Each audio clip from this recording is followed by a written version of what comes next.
Bon, alors ce qu'on va faire, donc je vais juste vous montrer peut-être un peu la suite du côté enseignant. Donc, je rappelle que c'est un devoir donc, qui comportait en fait pas de fichier envoyé. C'était un devoir qui comportait juste une petite fenêtre dans laquelle on pouvait faire ces exercices. Donc, vous avez fait vos exercices, j'ai fait une réponse, j'ai fait une note. Voilà. Donc, maintenant, je suis du côté d'enseignant et je vais effectivement aller voir un petit peu ce qui se passe. Alors, donc, effectivement, sur 12 participants, il n'y en a que 5 qui ont remis. Et effectivement, il en reste un que je n'ai pas corrigé. Alors, bon, peu importe. Voilà, je vais consulter les travaux remis.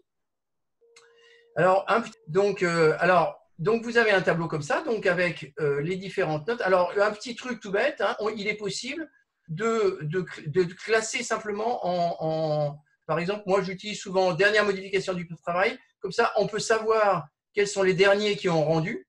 Voilà. Voilà. On voit que par rapport à la date, Abdel avait 2 jours de retard, etc. Donc, on a les notes. On peut également classer par… il suffit de cliquer par note, décroissante, là, vous voyez. Donc là, voilà. Donc ça, c'est pratique. Ou par prénom ou par nom. Voilà, c'est un tableau de classement. Alors, qu'est-ce qui est intéressant là-dedans? 2 choses. Alors, d'abord, une fonction que j'utilise énormément, qui est tout simplement… Alors, la première fonction, c'est de télécharger tous les travaux remis. Ça, c'est extrêmement pratique parce que ça va permettre automatiquement… Alors là, il se trouve que c'était des petits fichiers, ça va être des fichiers HTML puisque il n'y avait pas de devoirs. Mais si vous demandez à télécharger des devoirs OpenOffice ou PDF, etc., il va tout charger dans un seul dossier. Ça, c'est hyper pratique. Donc, je vais faire télécharger. Donc, je ne sais pas si vous voyez mon écran, ça s'est mis là. Oui, oui. Ça télécharge dans un fichier qui a cette gueule-là, que je vais… Voilà, alors, vous voyez. Et donc, il y a tous les dossiers. Donc, alors, si vous avez 25 élèves, il télécharge tous les 25. Alors, le seul truc bizarre, c'est qu'il classe par ordre alphabétique de prénom. C'est un peu nul, mais ça ne fait rien. Et surtout, après, alors… Dedans, on va avoir, effectivement, là, il se trouve que j'ai demandé qu'un texte en ligne. Donc, alors, ça va donner quoi? Oui, voilà. Ça, c'est ce qu'a répondu Abdel. Donc, vous voyez, il me télécharge ça comme ça. Donc, l'avantage, c'est que effectivement, on peut très facilement avoir l'ensemble des devoirs qui sont téléchargés. Et comme ça, on peut les corriger hors ligne. On peut vouloir aller travailler ailleurs. Et puis, on n'a pas de… Voilà, on corrige hors ligne. D'accord? Voilà. Donc, ça, c'est une première fonction qui est très utile. Alors, la deuxième fonction… Ici, vous avez une deuxième fonction qui est afficher carnet de notes. Alors, je vous avertis tout de suite, le carnet de notes dans Moodle, c'est un bazar infâme. Ça fera l'objet d'une séance spéciale si besoin. Je ne suis pas sûr que ça soit très utile parce qu'en fait, on a Pronote. Par contre, il y a une fonction qui est très utile là-dedans. Vous allez voir que j'utilise assez souvent. C'est celle-là, ce qu'on appelle le rapport de l'évaluateur. Alors, vous voyez que c'est un peu le défaut de Moodle, c'est que tout est possible, absolument tout. On peut tout paramétrer. Je n'ai pas utilisé, moi, le 10e de toutes les fonctions. Par contre, il y en a une qui est très pratique, c'est celle-là, que j'utilise tout le temps. J'utilise une exportation. Pardon, Marc, est-ce que tu peux revenir sur comment on charge le rapport de l'évaluateur? Alors, donc je reviens en arrière, tout simplement. Tu vas en arrière. Ouais. Donc, la classe du recette de cassoulet, voilà, on est bien d'accord. Voilà. Je vais sur le devoir et en tant qu'enseignant, là je suis en tant qu'enseignant, je vais consulter tous les travaux remis. D'accord? Voilà. Et effectivement, alors, toutes ces fonctions, vous les trouvez sur tous les Moodle. Donc là, je vais choisir ici, au lieu de télécharger les travaux remis, je vais afficher le carnet de notes. Et on va voir que afficher le carnet de notes, ça comprend des options. Voilà.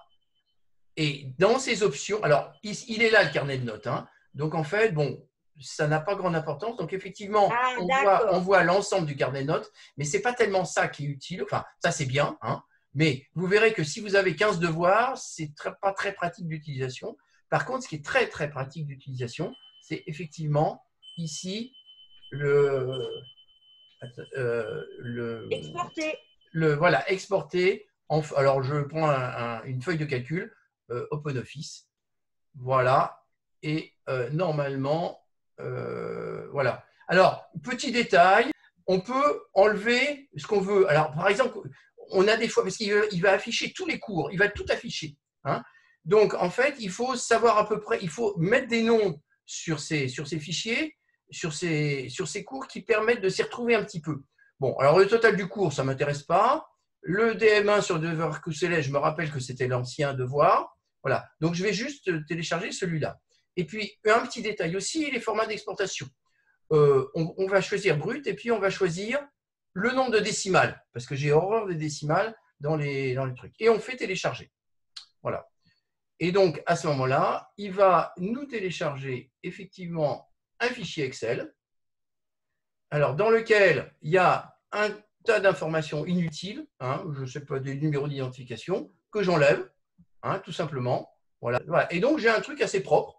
Hein, dans lequel je peux effectivement, que je peux réutiliser, sur lequel je peux faire des sous-totaux, je peux refaire les totaux, etc. Enfin, je peux faire mettre des coefficients, etc. etc. Question. Ouais. Oui, excusez-moi, juste petite question. Est-ce que vous partagez l'écran de Christophe? Ouais, alors par contre, là.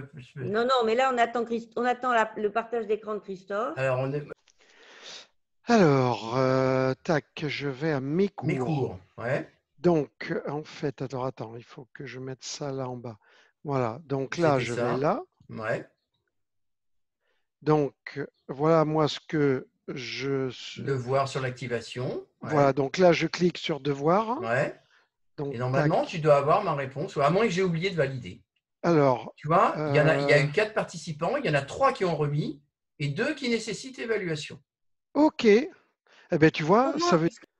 Alors, attends, juste pour finir ça, tu vas sur Notes, hein, tu vas sur Marc Bogas. Oui. Tu vas sur Notes. Voilà, ok. Et effectivement, tu vas pouvoir le corriger. Mais alors… Hein, c'est-à-dire que tu vas en fait tout simplement, bonjour monsieur, je suis désolé, je n'ai pas vraiment compris ce qu'il faut faire, j'ai bien chargé la ressource, etc. Donc tu vas continuer là, essayer de le charger, fais plus. Alors, fais où est-ce que plus, Ah oui, plus. Fais plus 68 mots. Voilà. Ok. Voilà, j'espère que vous voudrez bien accorder un délai supplémentaire après explication, etc. Ça, c'est ce que j'ai marqué. Alors, donc, tu dois avoir normalement une zone de commentaires pour la correction. En dessous.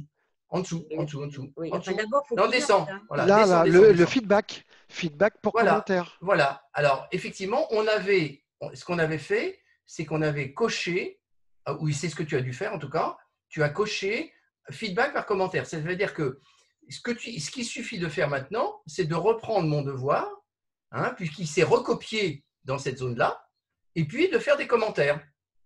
Mais alors, je le mets à la suite. Oui, tu mets à la suite. Je fais ça va être ça la correction. Monsieur Bogas, ok. Etc. Et ainsi de suite. Voilà, et après tu vas valider. Et en même temps, tu as la grille de correction. Ok. D'accord. Ouais. Alors, c'est parce qu'on a choisi cette option. On aurait pu ne pas choisir cette option. Si on a choisi la grille de correction. Oui, elle est au-dessus. Elle est au-dessus. Et si on n'avait pas choisi cette option, à ce moment-là, tu aurais tout simplement un truc blanc, vierge. Mais on a choisi l'option recopier. Comme ça, tu peux faire tes commentaires et normalement, il devrait s'afficher différemment. Essaye de taper quelque chose en dessous, bonjour monsieur, là, juste pour voir. Moi, c'est un truc que je n'utilise pas tout le temps. Je pense que ça s'affichera en différent. Hein, moi, si j'y retourne comme élève, je pense que le bonjour monsieur Bogas s'affichera en différent. Normalement, avec une couleur différente, j'espère. Je ne me rappelle plus. Mais ça sert à rien. Ça sert à rien. Ça sert tout simplement. Alors, regarde, tu as plusieurs options en bas, hein, et tu peux l'enlever. Ça sert tout simplement si c'est un fichier PDF. Ça, c'est un petit défaut de Moodle, hein, qui t'affiche par défaut le fichier PDF. S'il y en a un, il s'affiche. S'il n'y en a pas, il ne s'affiche pas, mais tu as un autre menu en bas qui te permet d'éliminer ce truc-là. Ça ne sert à rien. Regarde en bas, là. Clique sur en bas à droite, là. Tu vois, tu as 3 petits… Ah oui, d'accord. Voilà, vas-y, clique sur l'autre. Clique sur, voilà. Là, tu es en plein écran. Là, d'accord. Ce qui s'affiche, c'est le PDF s'il y en a un. Mais en fait, ça ne sert à rien. Bon, ça fait partie des petits défauts de Moodle. Voilà. Ok, non, mais le tout, après, c'est de savoir, oui, j'avais même pas identifié ces 3 petites cases en bas, là. Voilà, ben oui. C'est sur des trucs, mais oui, mais c'est sur des trucs comme ça qu'on se fait avoir. Hein. Les grands axes, on comprend. Donc là, tu n'as plus qu'à faire la correction, à utiliser la grille de correction, et puis basta, et tu valides. Et à ce moment-là, donc le gars, il aura sa note avec la grille de correction. Oui, qui sera calculé automatiquement, et il aura le commentaire que tu auras fait rajouter par-dessus son texte. d'accord. OK, OK? Bon, voilà. très bien.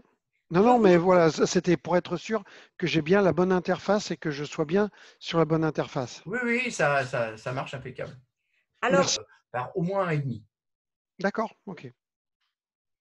bon, OK. oui, je voudrais revenir à l'image qui précède la correction du devoir. J'ai Voilà. vu. Juste une... Participant 4, remis 3. Ouais. Pourquoi? Oui. Bah, parce qu'il y en a un qui n'a pas remis. C'est, je sais pas, c'est Abdel ou j'en sais rien. Non, mais ce qui est, non, non, mais La ce qui, différence entre participant et remis. Bah, remis, ils ont remis un devoir. Il y en a un qui n'a pas remis de devoir. et Moi j'ai remis.